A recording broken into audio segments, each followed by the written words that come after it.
So excited to tell you about everything being brought to you by Merge Records, home of independent music since 1989.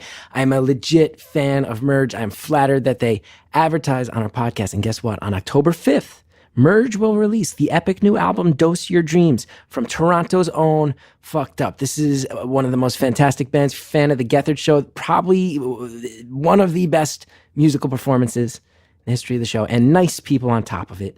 Dose Your Dreams continues the fucked up tradition of storytelling that rewards the tenacious listener with each spin. Visit mergerecords.com to learn about, listen to, and shop for music by Fucked Up, as well as Superchunk, the Mountain Goats, Neutral Milk Hotel, Waxahachie, and more. I mean, that's a killer lineup I just named. Guess what?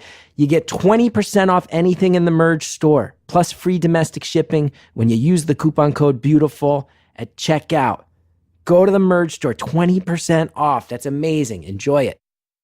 You guys might know Howard Kramer from the Who Charted podcast. I've had the pleasure of doing it. Howard is a really funny guy, true gentleman in New Jersey. Howard, an engineer star, and producer young Kevin bring an extra chart for Stitcher Premium listeners. Listen to Howard discuss old music with new stories like Mole Man updates, summer tips, much more. Only on the Preem Stream. Listen to new weekly episodes of Who Charted Preem Stream out now on Stitcher Premium. For a free month of Stitcher Premium, go to stitcherpremium.com/charted. Use promo code STORIES.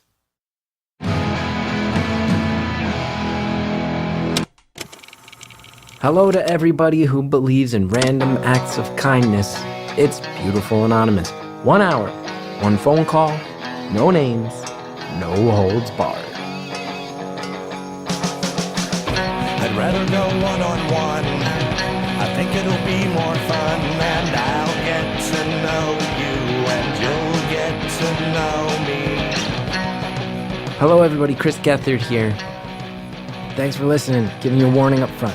It's going to be a tough one for a lot of people, but it's a beautiful one too. It's one that I hope maybe spreads around, because I think anyone who's a human being could get something out of this one. Usually at the tops of these things, I tell you what's going on in the Facebook group, and I plug my upcoming tour dates in the book and stuff like that. I don't think that's appropriate for this one. Even just mentioning it, that's enough. You guys know where to find that info if you want it.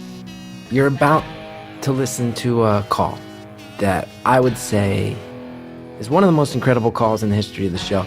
And I know sometimes with these intros I can be a little hyperbolic with my claims, but I think everyone's going to agree. This is someone who survived an incident that is infamous worldwide, a shooting that caused headlines everywhere, that has continued the debate surrounding firearms and mental health in our country. This is someone who was there. This is someone who I learned through the course of this call is also potentially someone who can teach the rest of us how to deal with life and how to treat others and how to stay strong. I just got off the phone. I'm pretty shell-shocked right now. You can hear it.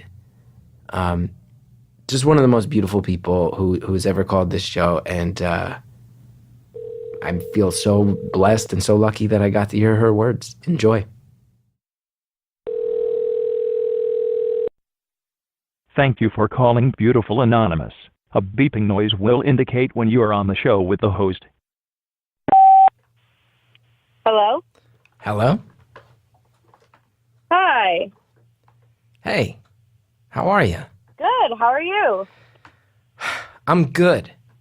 I'm, Great. I tell you, I was just recording my audiobook for my new book, and I was in there for 7 hours today. But I got another hour. Wow. I got another hour in me. I just switched recording Well, booths. hopefully I can, add a little bit of excitement into that day. I would love that. I'm sure you will. But I'm good. I'm excited about everything. And Awesome. How are you? I'm good. My summer is about to come to an end. Mm-hmm. So I have a few more days, and then I head home on Sunday. So trying to soak in the sun and enjoy the last few days of summer while I can. Are you a teacher? Do you get your summers off? No, I'm not. My husband is in school, and I actually work full time, but I am lucky where I can basically work from wherever I need to be. So when he's not in school, we get to, come home and, spend time with family and see all of our friends and go to the beach. So it's nice. That's awfully nice. When you can work a system like that, that's pretty great. Yeah. Yeah, it can be a little hard, working from home by yourself for 40 hours a week, but I get through it. Well, you gotta turn off the Wi-Fi and not fall down any internet rabbit holes and find the motivation, but yeah, unfortunately I need the internet to do my job. Yeah, that's a trap. That's a trap right there. But it definitely is. Some people are breaking their backs in much harder situations than you and I, my friend. It sounds like. I'm very grateful. Yeah, me too. Yeah, I mean, it can be hard depending on what's going on in your life. If things are going well, it's easy to sit in a room all day and work and get your work done. And things aren't going too well, it's easy to get distracted. Yeah, absolutely. And get your mind off of it with any other thing. Mm-hmm. Mm-hmm. Now, full disclosure for anyone listening, you left a voicemail. I have not heard it. I have heard that it... Yeah, I did. I have heard that you left it a few months ago, and it was very topical to something from when you left it, but it was like 2 or 3 months back. That's about all I know about what you want to talk about today. So I'm actually a survivor of a mass shooting. Whoa. Whoa. Yeah. That's I'm so sorry. I'm so sorry. No, don't be sorry. There's nothing, really anyone can do about it. I'm living life, so... Yeah, but if I didn't say I'm so sorry, what kind of person would I be? When you can say... Yeah, that's true. If I was like, oh, cool, what was that like? Then I'm a sociopath. Yeah, that's true. But what was that like? Wow, okay. Yeah. I don't want to make too many jokes, because it's a serious thing. No. You know what? It's good. Laughter is good for the soul. So, joke away. I'd like to think so. But this is actually something that I get very worked up about for a variety of reasons, but I don't want to make it about me. I'm sure my opinions will come out along the way. Where would you like to begin? Where would you like to begin? Because this is your story to tell. Well, I think, as a survivor, a lot of people don't really get to tell their entire story. And I feel like when a mass shooting happens, a lot of what the focus is like all on the, who the shooter was and, how many people were injured or didn't make it through. And, I just think that there's a lot of positivity that also comes out of being a part of that. And, I hope that I can, share a little bit of that side of, being a survivor. Well, maybe we start there, because most people don't think positivity when they hear mass shootings. So maybe before we get into anything else, maybe you could share the positivity you're mentioning. Like, what are these silver linings you've found, or the positivity that's come out of this situation? Well, the first thing that happened was a few days after the incident, I found out that my husband actually saved or, helped a girl who had been shot. Wow. And so, that was very positive, to be able to focus on, that story and reconnecting them and not all the crazy news that it was coming out in the days following. So that's one thing. And the other thing is that there's a very beautiful community that has been created from all the survivors, or as a lot of people like to say within that community, we're warriors, just because it's a constant fight, to get through all the things we saw and had to experience. But it's become a very positive community that is very focused on spreading love. And it's a great thing to be a part of. Yeah. That sounds beautiful. Yeah, so August 4th marked 58 days until the 1 year anniversary. And 58 is kind of an important number because that's how many people were killed.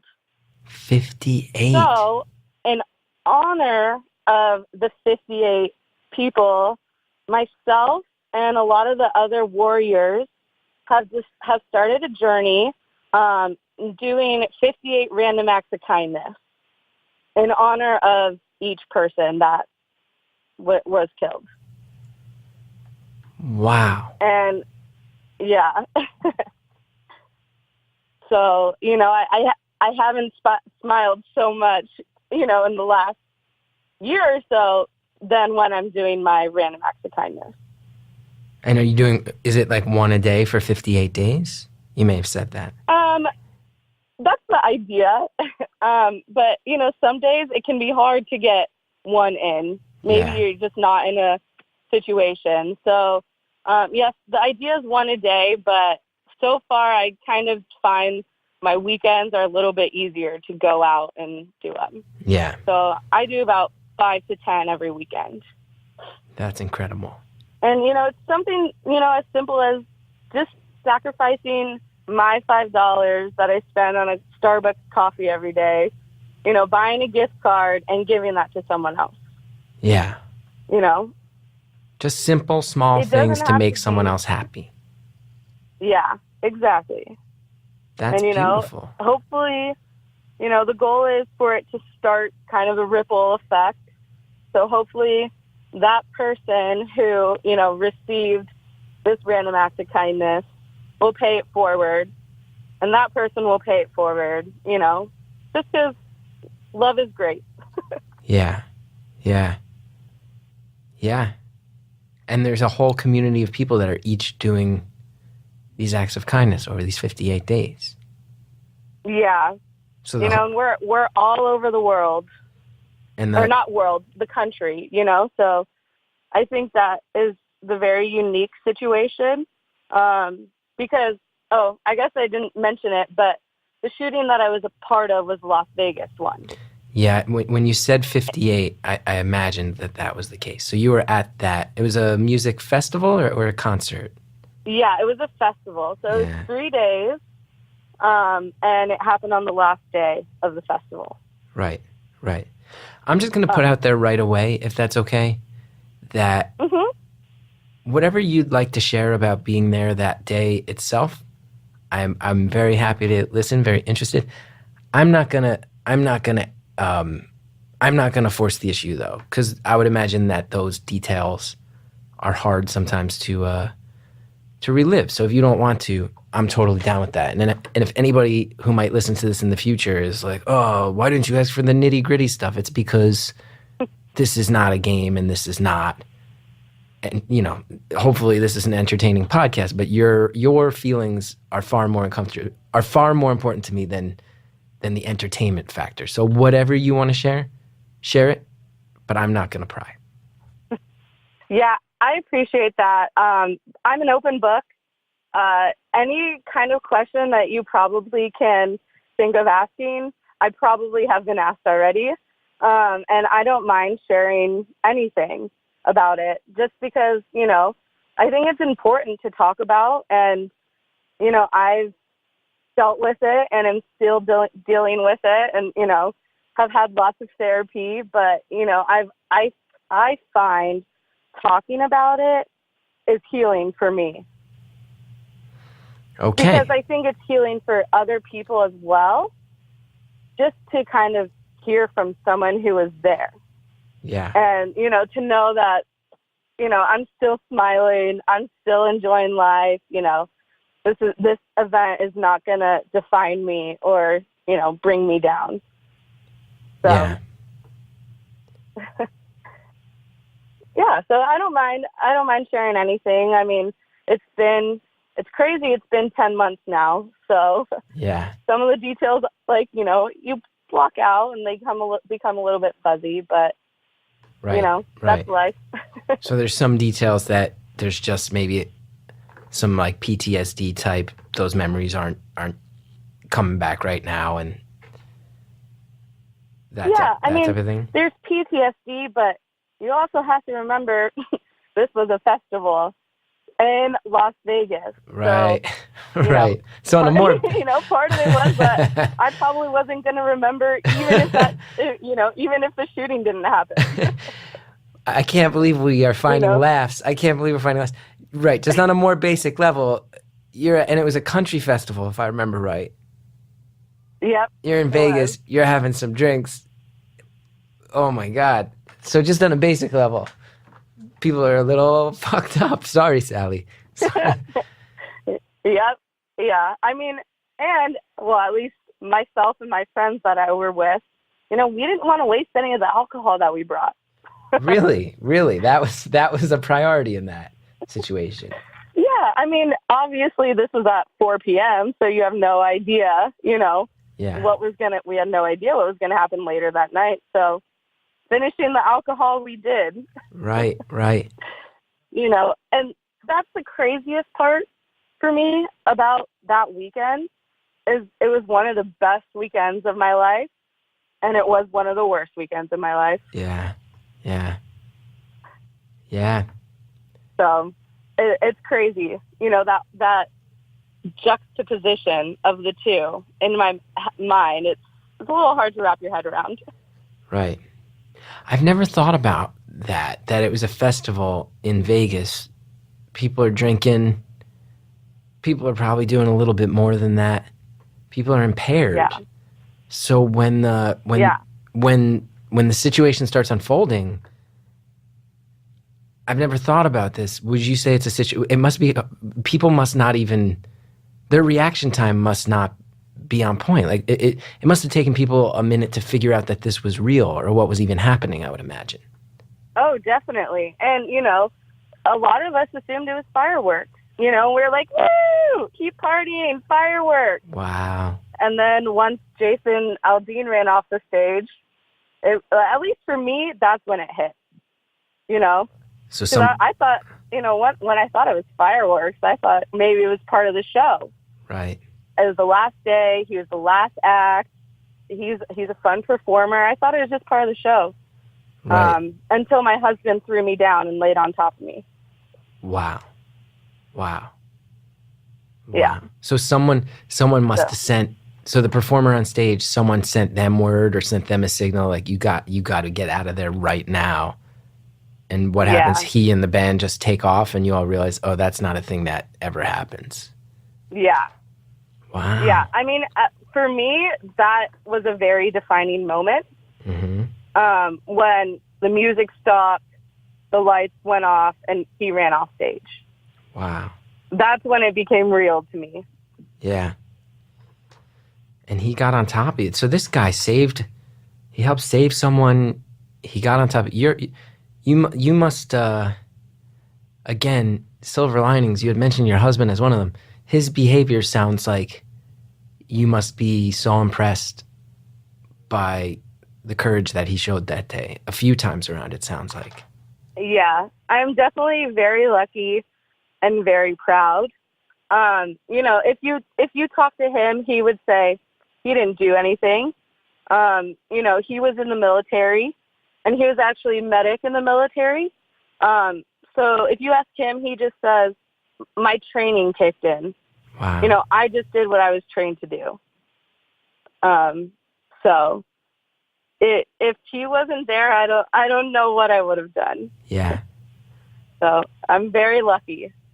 So can I ask, the performers take off. It dawns on you that this is not fireworks. He gets you down on the ground. He's on top of you. And then do you just, what's his strategy? He has military training, so I'm sure he has, like, who knows? I can't make any assumptions, but maybe less panic than someone who doesn't have that training. What steps does he kind of walk you through? Do you stay still? Do you try to get out and find cover? What are the next steps? So two things are going on, right? So one, you're being shot at, and we don't know where it's coming from. And two, you're surrounded by 22,000 people and we're down on the ground, you don't want to get trampled. Right. So at the first, like, sign, so basically throughout the shooting, there were brief periods where there were no shots. Mm-hmm. I don't know what he was doing. I have no idea. But basically, what we did was every time there was a lull, we got up and we ran towards an exit. Every time he started shooting again, we got down. Every time a lull, got up, keep running, Wow. So, yeah, that's basically how it was. My knees, as you can imagine, were pretty messed up because I'm running at full speed, and then all of a sudden, my husband is throwing me down. Right. So I'm lucky in that, I didn't get shot, but I got injured in that my knees were so swollen I couldn't walk. Right. For a week after.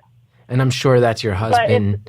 Is that his training kicking in going, this can't be like a gentle thing where I say, hey, it's time to get down again. He has to get you down and get you covered. And he's willing to sacrifice your knees at that point to get you out of there. Yeah. Yeah. And, me being the wife, I'm yelling at him like, I know what's going on. Like, I can do this myself. I wouldn't be a wife if I wasn't doing that. You must look back and this guy is shepherding you to safety using military tactics. You must look back and go, I probably could have bit my tongue on that and trusted his training a little bit more, I would imagine. Oh yeah, I definitely apologized to him after. Wow. And then you make it to an exit. You get to a place where you feel safe. Yeah. So what happened is we went out an exit and then got stuck in a cul-de-sac and had to start jumping fences to get away.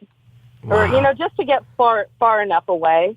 Right. Because still at this time we have no idea how many shooters there are, what's going on. We're still, in this panicked mode. And, I'm a very clumsy person. The amount of injuries I've had in my lifetime is insane. I've never jumped a fence so gracefully or quickly in my life before. Just pure adrenaline is kicking in. Yeah, pure adrenaline kicks in. So we jumped like 2 fences. And we got to a place where my husband felt that I was going to be safe. And he just found these random women who were walking, or we weren't walking at that point, who were running by us. And he just said, I have to go back. Please take care of my wife. And I ran with these 3 women down, one of the main boulevards away from the strip until we felt safe. And just found a hotel and stayed there until we could regroup.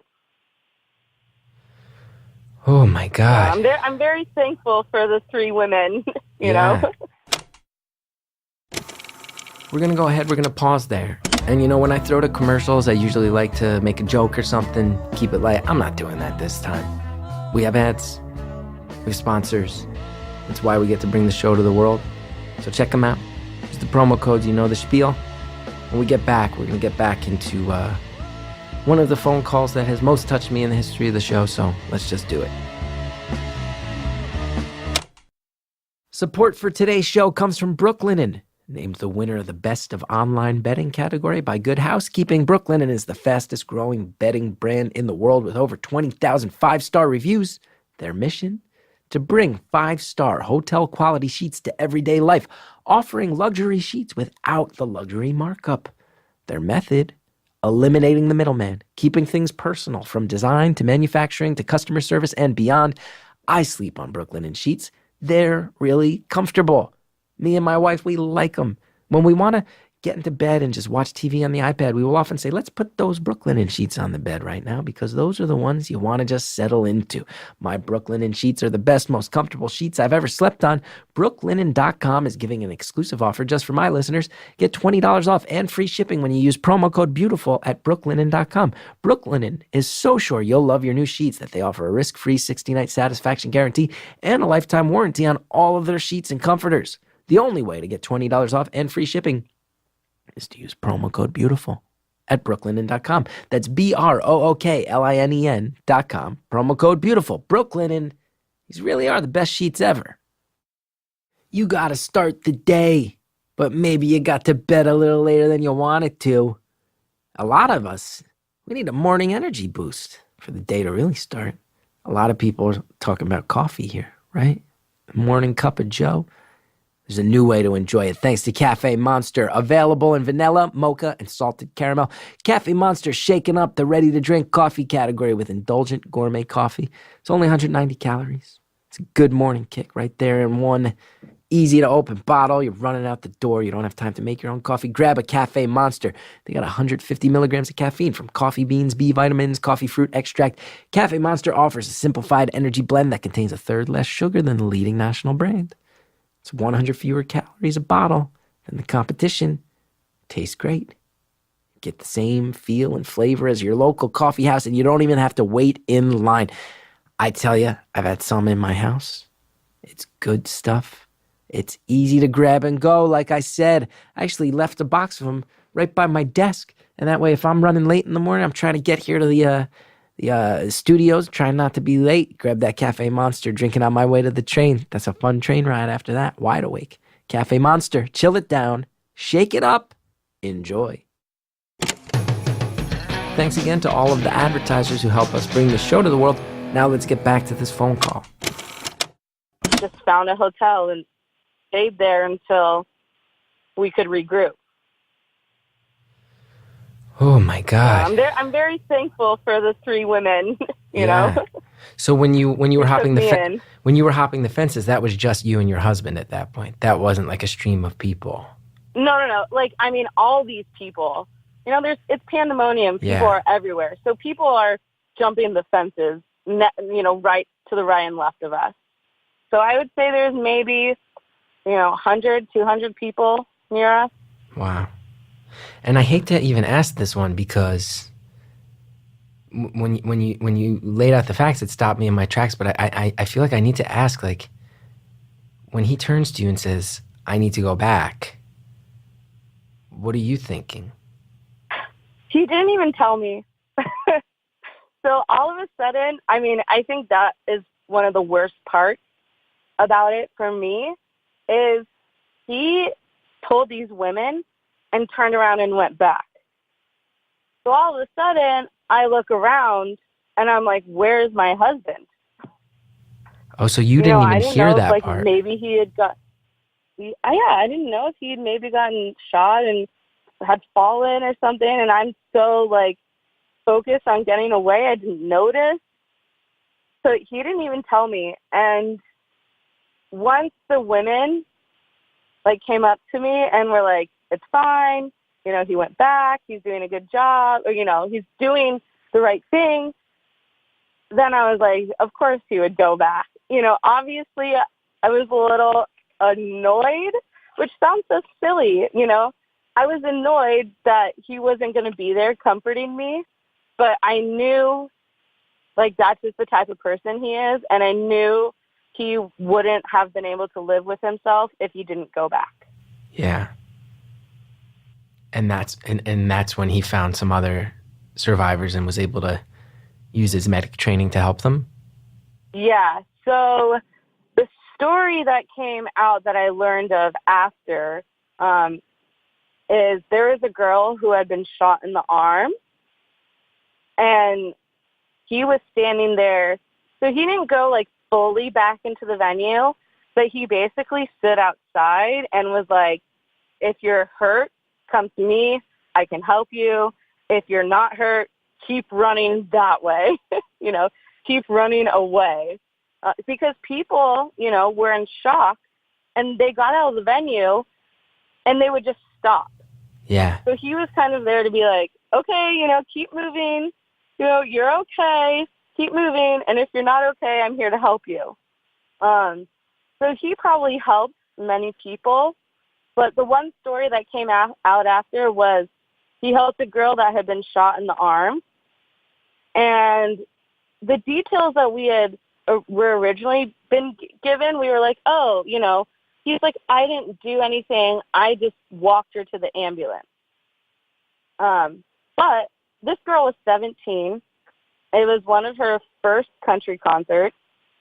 And when we finally reunited with her, we had learned that she had gotten in a car and this woman was going to drive them to the hospital. And the woman freaked out and basically told them to get out of her car because she wasn't going to drive them anymore. So then this girl, this 17-year-old girl, was like, what do I do? So she runs and finds a security guard and was like, I've been shot. Please help me. And, the security guard just tells her to run. And she's like, oh, okay. And then she finds, sorry. It's okay. We'll bleep it. My husband. Yeah, we'll bleep it. Don't worry about it. She finds my husband. And, my husband is the one who takes her by the arm, tells her it's going to be okay, puts pressure on it, stop the bleeding, inspects it, and then gets her into an ambulance to get to the hospital. Wow. So it was definitely a crazy night. Your husband sounds like a really incredible person, and I just want to make sure I say that. Thank you. Yeah. I'm definitely lucky to be married to someone like that. There's a common phrase that's like, I'd take a bullet for you. And it's like, I know he would. After that, I know he would. Yeah, he was ready to. I knew he would beforehand, but it's like, it just makes that phrase real. Yeah. Which is crazy. Yeah. Wow. I mean, he turned around and went back. He shepherded people out, and then there's an actual child who has been let down twice, and he steps up. I mean, and here's the thing. Those people are panicking. I'm not going to judge anybody for how they're behaving in a situation where they feel like their life is in danger. Who am I to judge? And I'm certain there were a lot of people doing incredible things. But I have to say, to hear your perspective on how you got out of there and then his behavior following that, it's pretty astounding. It's pretty astounding. Yeah. And one of the other parts that was really bad for me, that just made it even worse for me, is I was with a group of 6. My husband and I were 2 of the 6, but I was with 4 other people, my best friends and their boyfriends. Wow. And I got separated from them immediately. I just went with my husband and I got separated from them. Then I ended up in this hotel off the strip. And what a lot of people don't realize is that they locked down the entire strip because there were reports coming in, the sound was echoing down the strip. So there were reports coming in. There's been a shooting at the Aria. There's been a shooting at the Bellagio. There's, a car that's wired for a bomb at, the MGM or whatever. So all of this, false news is circulating around. Yeah. And, so they shut down the entire strip. About midnight, when we decide it's probably safe, for us to make it back towards the strip, I'm trying to get back to my hotel for the night. Luckily I had, phone battery, so I was able to at least text and check in with my friends and make sure that they were all okay. And everybody was? And let them know that I was okay. But all I wanted to do was get back to them. Yeah, of course. And see them. And everybody was okay at the end of the day? So the worst that out of the 6 of us, the worst injury that we had was one of my friends took shrapnel. Wow. Because they ended up in a shipping container. Wow. And as the bullets were striking the container, little shards of metal were breaking off of the container. And unfortunately, a lot of it ended up in my friend's leg. Whew. Yeah. And has she recovered from that? So it was he, and sorry about that. No worries. He was like, I haven't been shot. I can walk. I'm okay. So he went home and waited a few days before he went to the doctor. And they basically told him that it was going to be more destructive for them to go in and remove all of the shrapnel, even though it hurts really badly, than to keep it in there. So he's okay. He just has a whole bunch of little bits of metal that come out of his leg every so often. So they come out on their own from time to time. Yeah, I mean, at this point, his body has started rejecting it. Yeah. Wow. Yeah, this is real. This gnarly. is one of the realest conversations we've ever had on this show, by far. By far. Wow. This is getting every question I ask and every answer you give, it gets just another little bit realer. Yeah. So we were trying to get back to them that night because, obviously my husband has the medic training. My friends knew that, and they wanted him to come back and look at his leg to make sure that he was okay with waiting to go to the hospital. Mm-hmm. But we weren't able to get back to our hotel that night. At all. And so, finally, we tried for 2 hours waiting, hoping that they were going to, take the strip off the lockdown and we could get back to our hotel. And nothing. So finally, at like 2 a.m., I call my mom. I'm like, Mom, I need help. We need somewhere to stay tonight. So we end up at, I think it was like a Wyndham or something that's just right off the strip.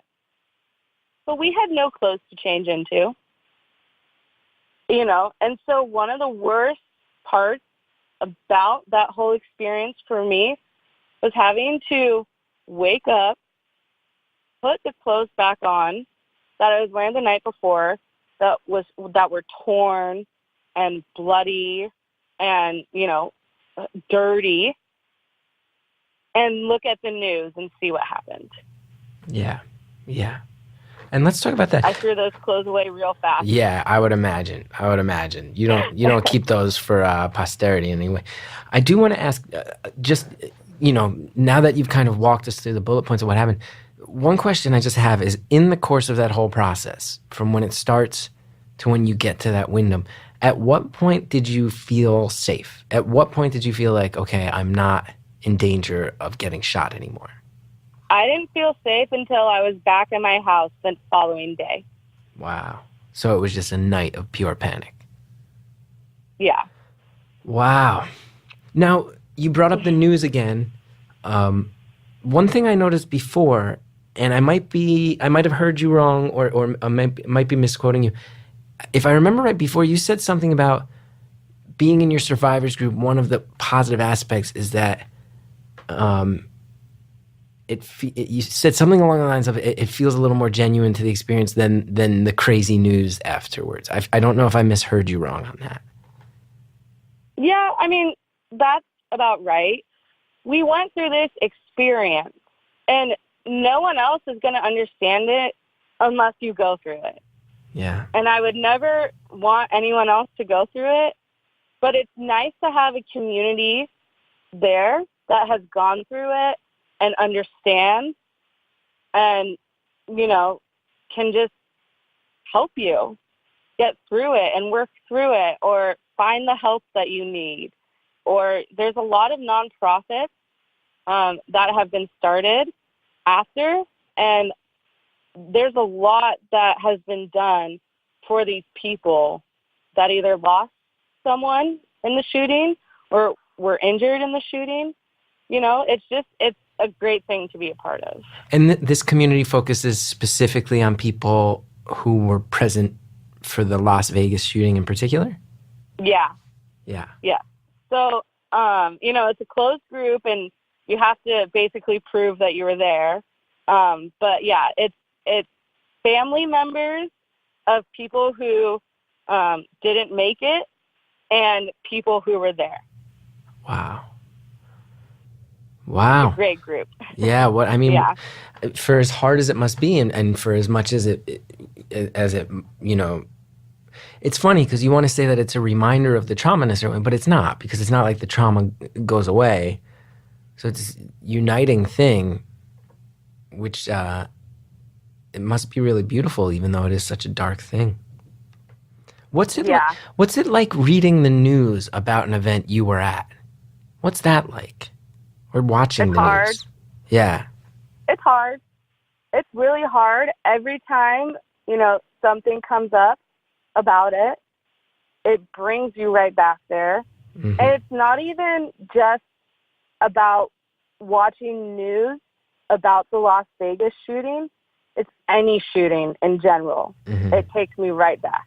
Yeah, of course. Of course. That's not And surprising it's just, at all. you know, it's heartbreaking.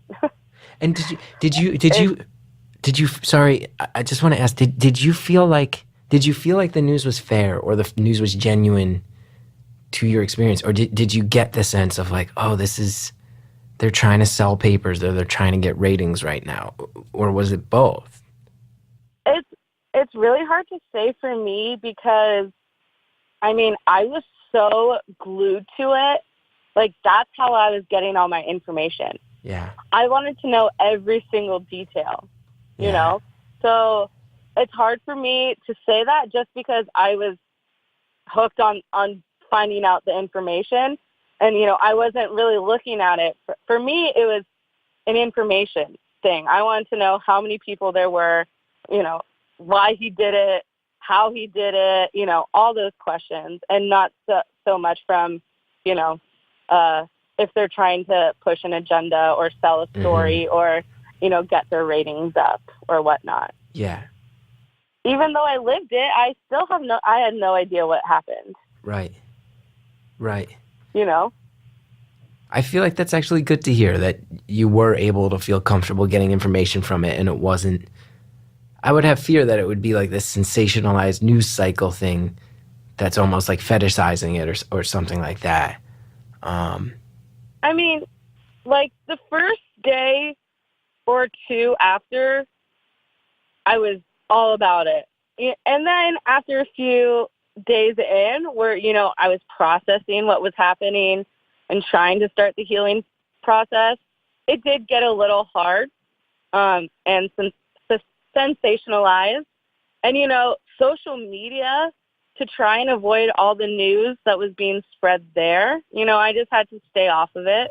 Yeah. Because afterwards, it wasn't really the news about it. It was all the debate that happens after it. Right. Right. That was hard. Right. And is that... And everyone wants to share their opinions on Facebook. Right. And I would imagine specifically the big one, obviously, is the gun debate. Yeah. Yeah. That must be... Your opinions on that must be far more layered than most of us, because everybody in America has an opinion on that, I think, at this point. Yours must be more complex than most of us. Yeah. And I will say this. Everyone expects me to be very anti-gun because of what I went through. And I don't think that's the case.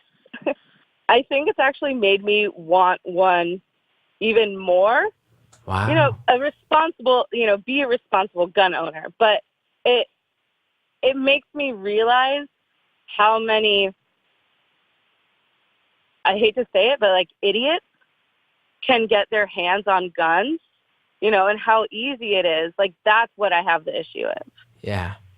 And we don't have to go into it because it's obviously, it's very touchy, intense subject, but yeah. I will say that. You've also probably heard the podcast where I think at least a few times now I've gone nuts saying I wish they would just melt all the guns into a big block of metal and throw it in the ocean. But that's just it's my opinion. We don't have to have the same opinion. And yeah. And you know what? I look at it as I'm a fisherman, right? I go out there and, I go out on the ocean and I go and slay tuna. And my rod and reel isn't going to hurt someone, but I would never, it's very similar to hunting. And I would never take that away from someone who is responsible and can go out and hunt for sport. Yeah.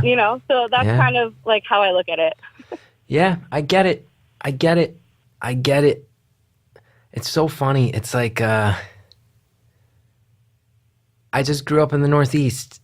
It's not as much of a thing. People hunt in New Jersey, but not everybody. It's not like an entrenched part of the culture. When you meet people who hunt where I grew up, it's an outlier for sure. So I just didn't grow up where people had guns.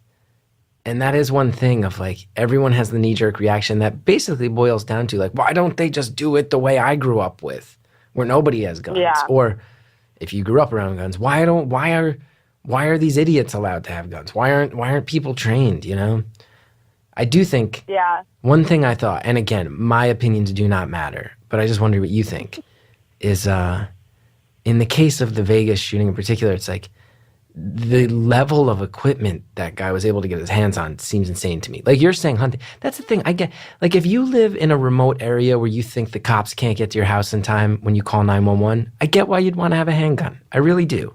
And I'm not totally opposed to that. Or if you live in an area where you hunt and your family is actually eating that food, I would say there's even a part of me that's like, I think there's something more noble about that than just buying meat from a supermarket where you don't have to think about the fact that it's life that's been taken. I get that. I get a hunting rifle. I get a handgun if that's how you feel like you have to protect your family. I don't get all these accessories to guns that turn them into like video game weapons and military grade weapons. I just don't understand why any person using one for an actual tool would need that. But that's just me. That's just me. And my opinion doesn't matter. Yeah, I definitely don't get that either. I don't get, why he had this huge stockpile. And the crazy thing about it is, everyone, when a mass shooting happened and all the debates started about the guns, the legality of how they acquire the equipment always comes into play. Yeah. And the insane thing is, he acquired everything legally. Yeah. There was only one thing, a type of bullets that he was using that were not legal, and everything else was legal. That's what I have an issue with. Let's go ahead and hit the pause button, because we're going to be talking about this, because why? Of course we are, right? This is a thing that always gets talked about surrounding this issue, but I got to say, the way that our caller talked about it was very eye-opening as far as the decorum and behavior of talking about this stuff and how we should be respectful in the course of doing so. So it's a really fascinating thing, and I hope you're excited to hear more about it. In the meantime, we got ads. It's how the show works. Let's check them out. Deodorant. It's something we use every day, but it's not something a lot of us think about. So I got to tell you about the aluminum-free deodorant. Changes the game. Kopari. Kopari's coconut deodorant is aluminum-free deodorant, but it doesn't suck. Okay, instead of plugging up the sweat glands, Kopari's deodorant takes care of smell without messing up your body's natural patterns. And it works. It fights odor with plant-based actives such as sage oil and coconut oil. Kopari's deodorant is great for sensitive skin and doesn't leave behind a sticky white residue, just the sweet, subtle scent of fresh coconut milk. Reordering is easy with a deodorant subscription. That's a smart thing right there. You choose how often you want to receive it, and they ship it to you automatically for free, so you never run out of deodorant again. That's one of the big problems that I've run into. You run out of deodorant. What an inconvenience. They got the hookup. Be sure to check out Kopari's new campaign, The Truth Stinks, about aluminum, and all the reasons you don't want it in your deodorant. You've been hearing about it for years, right? The aluminum deodorant. We don't think about it enough. Now Kopari's coming along and telling you, we're going to make it easy for you. We're going to get you a subscription, something that's natural. Why would you not go with this? I've used it. It's great. Go to koparibeauty.com/beautiful to make the safe switch today and save $5 off your first order when you subscribe. That's Kopari, KOPARI beauty.com/beautiful. koparibeauty.com/beautiful. Thanks again to all of our sponsors. Now let's finish off the phone call. There was only one thing, a type of bullets that he was using that were not legal, and everything else was legal. That's what I have an issue with. Yeah, that's exactly where we cross over. That's where we, like you're saying, if someone uses it as a tool for hunting, I get your perspective on that. But that's where the Venn diagram crosses over of like, why, in what world is it, like, if you have the money to spend that, you can become like an 80s movie action hero level human arsenal? What the hell are we doing there? There's got to be a middle ground. There has to be a common sense middle ground that we just won't find. This guy was insane. Yeah, of course. I don't know how common knowledge it is, but he was using incendiary bullets and was shooting at the jet fuel tanks at the airport. Whoa. He was trying to make big explosions happen at the airport? Yeah. So, like, imagine how much worse it could have been if, the bullet actually punctured the, tanks and then exploded. Yeah. It's so funny because one of the things that, and again, not trying to make it about myself, but I think I've said this on the podcast, I go nuts because I've spoken so much about mental health and being medicated, and I feel like there's these, news stories that when you look into it, I think it's pretty clear that some pro-gun organizations race to figure out, was this person medicated? Was this person mentally ill? Effectively, was this person crazy? And it drives me nuts because it becomes this thing of, this is not a guns issue, this is a mental illness issue. And it's like, well, yeah, of course. Yeah. Of course, to do what that man did, he was mentally ill. But I do think it's fair to say it's not one or the other. It's the fact that both can cross over so easily in this guy. The fact that someone that, and I don't love this word because it's, when it gets thrown in my direction, it stings. But when someone crazy can get that arsenal, that's where the problem is. It's not a mental illness issue or a guns issue. It's the fact that there's such a wide open playing field with all this stuff that those things can cross over so easily. It's a problem. It's both. It's both. Yeah. Yeah. And I think, being a part of it and actually, being basically on the other side and actually experiencing it and like,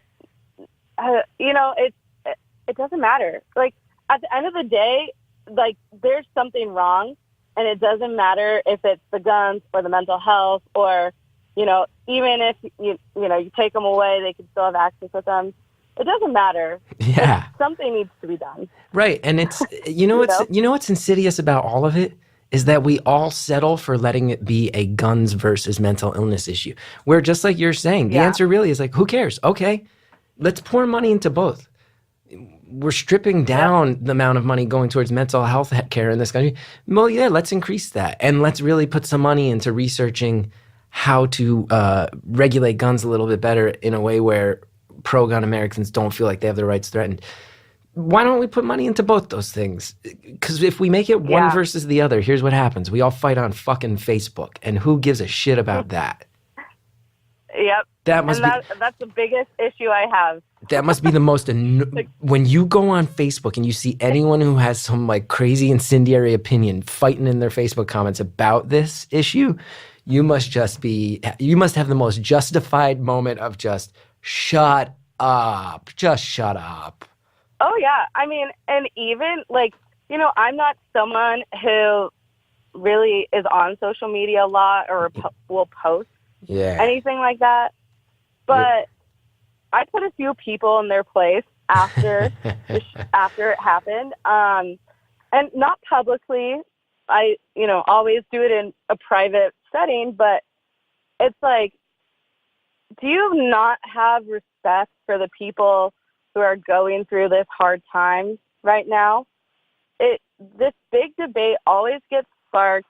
It always happens. People want to put it on Facebook and share it and, get all crazy. But it's like the people who are victims and survivors of this event are also on Facebook. Right. Or any social media platform. Right. And it's like, it really came down to, like, do you not have respect for what I'm going through? Like, do you really have to put these kinds of opinions on Facebook and fight about it tooth and nail with everything? Like, why can't we just leave it be? And, like, the Facebook warriors, what are you really doing about it anyways, other than Nothing. ranting on Facebook? Thank you for saying let's it. come together, support the people who are going through this, and not spread more hate in this world. We don't need more hate. We need more love. Right, and we don't need more fighting. We don't need more uneducated debate. We don't need more division. Yep. We don't need it. I feel like anyone listening to this, I feel like what you're saying is so true. And I've been thinking about this so much lately. And it's coming to shape a lot of the comedy I've been coming up with lately, is that I think there's a shift that has happened in the past 5 to 10 years where everyone now, I think because of social media, everyone's assumption is that their opinion is the starting point for conversation. Their opinion is the most important one. Let's go from there. And it's like, no. When I grew up, and I say it too much on the podcast, especially lately. I grew up like an Irish Catholic. I kind of grew up feeling like my opinion is the least important one. I should shut up. I should shut up more often. But we all maybe should shut. Like, I want to hear from, like you're saying, the people who are affected by it. People who are there. Those are the first people whose comfort I care about, not my own. That's how it should be. You know who else I want to hear from? Experts. People who've actually studied this shit. Not the guy who graduated a year after me in high. Not a guy who graduated after me a year later in high school who just wants to spout off about all of this.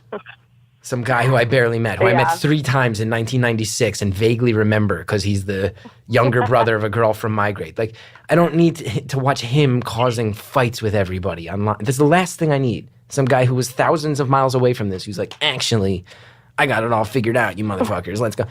It's the craziest thing that we settle for that we've allowed ourselves to sink to that level of empathy. It's crazy. It's that, and then on top of that, like, if you don't agree with me, I don't want to be your friend. Yeah, well, I'll just block you from my life. If I was friends with everyone who shared the same opinion as me, like, my life would be pretty boring. Yes. Like, who cares? Everyone is allowed to have their own opinion. Absolutely. And that doesn't affect my friendship with you if we have opposing opinions. 1,000%. I don't get that. 1,000%. We can't. It just can't descend into this culture of, I'll put out there things it's like, I'm gonna just say my opinions, and anyone who disagrees with me, rather than figure out any potential validity of each other's opinions, even if there's some painful truths to have to swallow there, or some painful middle grounds to find, I can literally just click block. And you know what? I can screen grab it first. I can block you, and then I can put up the screen grab so I can talk about what an asshole and what an idiot you are. And then everybody who already agrees with me can go, you really showed them. What did you do? You did nothing. You shrunk your world, both in the amount of people in it and the amount of discourse you're willing to have. Good job. You really did a lot of good. You really did a lot of good. And that's for people on all sides of the issues. It's really driving me nuts. Yeah. I cannot believe this. We only have 9 minutes left. That's insane. Wow. That's insane. That flew by. It really did. I cannot believe what you lived through. I mean, I could talk to you for 2 more hours. I really could. Yeah. Hey, is that Oh, go for it. You mean what? Oh, I was just going to say, I'm really lucky to be here, and I'm happy to share my story. And, happy to live life the best that I can. That's that's beautiful. all I can do. And you know what? I'm listening to that, and I haven't lived what you've lived through. And I bet almost everybody listening to this has not lived anything close to similar to your experience. And I think all of us would be well served to remember we could take that advice, and we didn't have the trauma you had. We didn't, this whole idea of trying to live your best life, trying to be thankful for it. We all need to stop and think about that a little bit more. That's my opinion. Mm-hmm. I was going to ask. I would agree with that. One thing that's been on my mind is the survivors group. Is the 17-year-old girl in the group? Have you ever been in touch with her again? So, yes. So, Anchor is actually the one who spread the story on social media.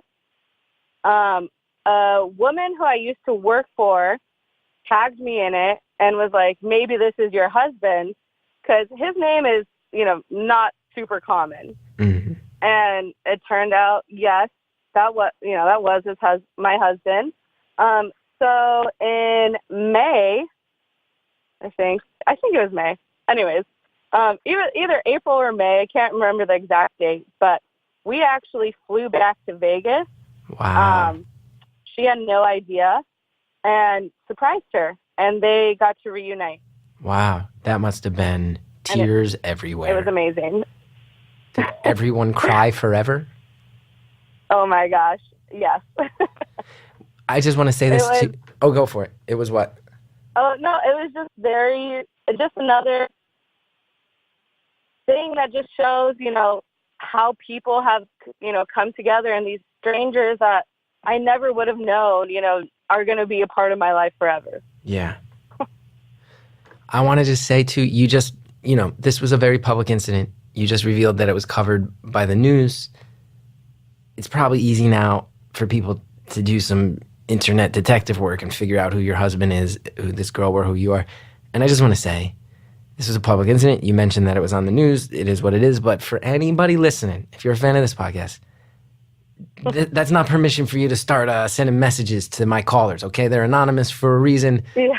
Don't internet detective it. We have a caller on the line sharing an intense story that is a story of pain and tragedy, but ultimately a story of beauty. I don't want people sending you weird Facebook messages because you opened up to us on the show here.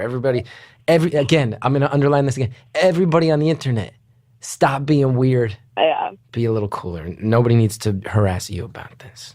Yeah. I mean, it's okay. It already happened, So Of course. Not in a bad way.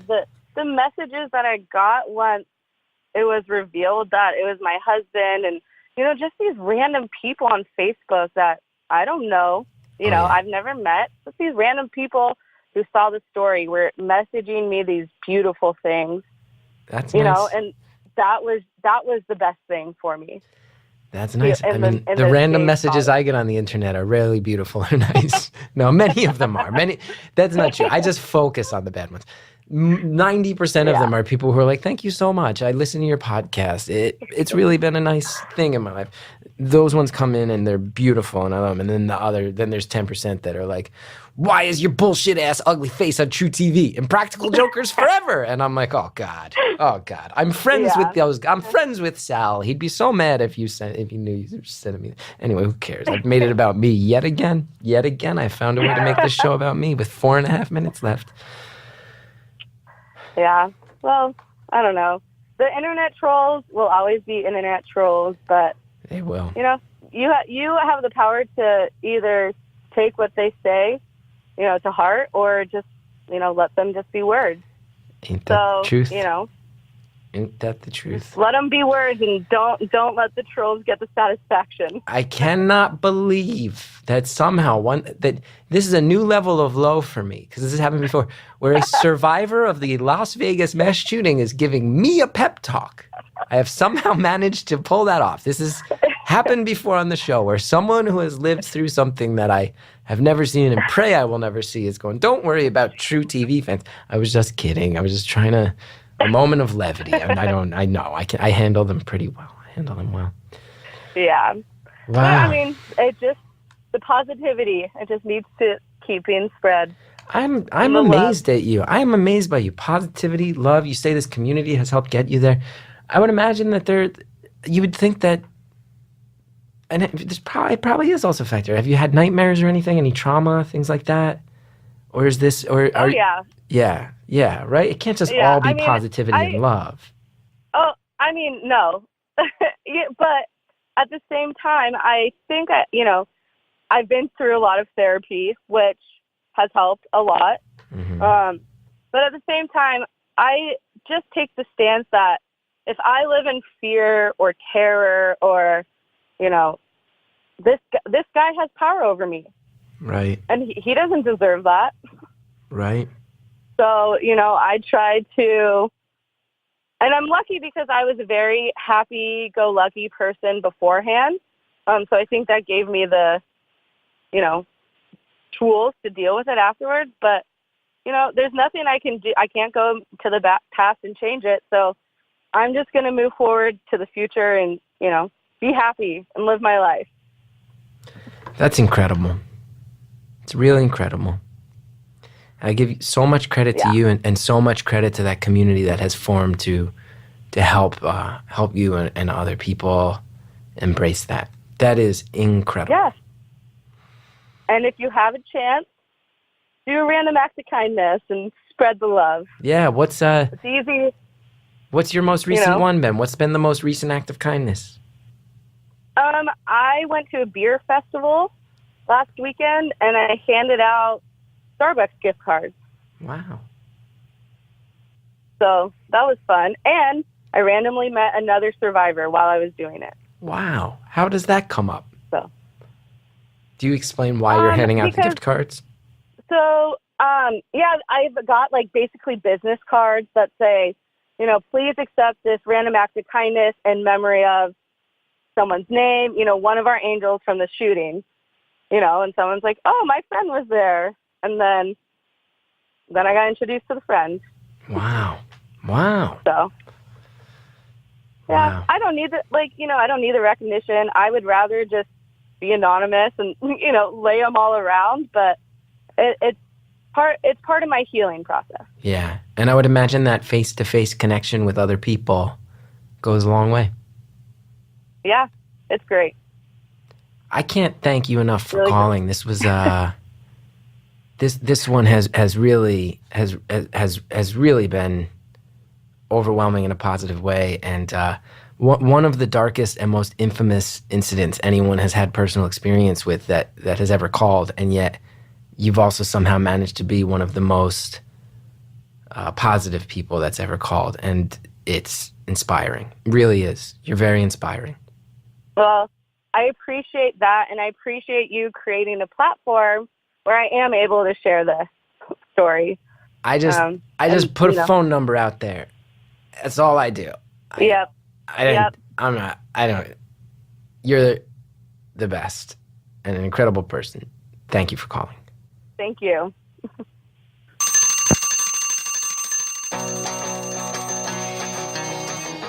Caller, thank you. Thank you so much for calling. I know you said I don't have to say sorry, but I am so sincerely sorry that you and anyone had to live through that.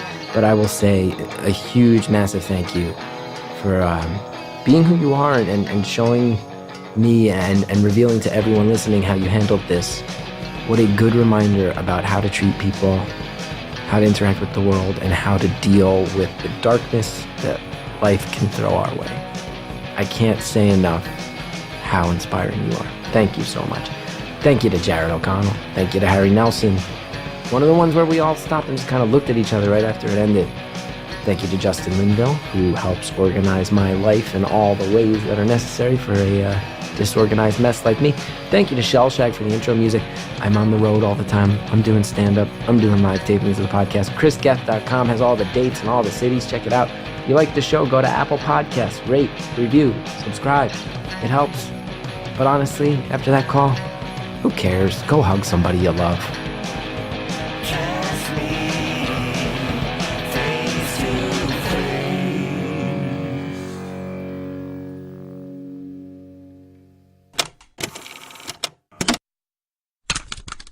Next time on Beautiful Anonymous, someone with a hard past is really looking forward to a new future. So you're getting married on the clock, 15 and... You know, I'll tell you what, I'm a Jersey guy, so I'm prone to compare things to a Springsteen song, but since you're in the middle of the Midwest, I'm going to say this sounds like a John Cougar Mellencamp song. Yeah. Damn.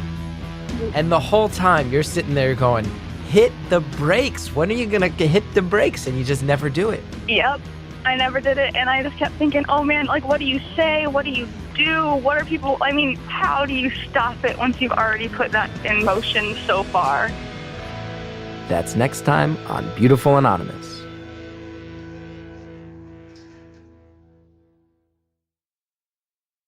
I haven't mentioned to you guys in a while that we got merch. Beautiful Anonymous merch. Show off your fandom for the show, okay? Like right now, we got an illustrated mug available on Podswag, your one-stop shop for podcast merch. Head to podswag.com to find a wide range of clothing, accessories, and novelty items courtesy of all your favorite podcasts.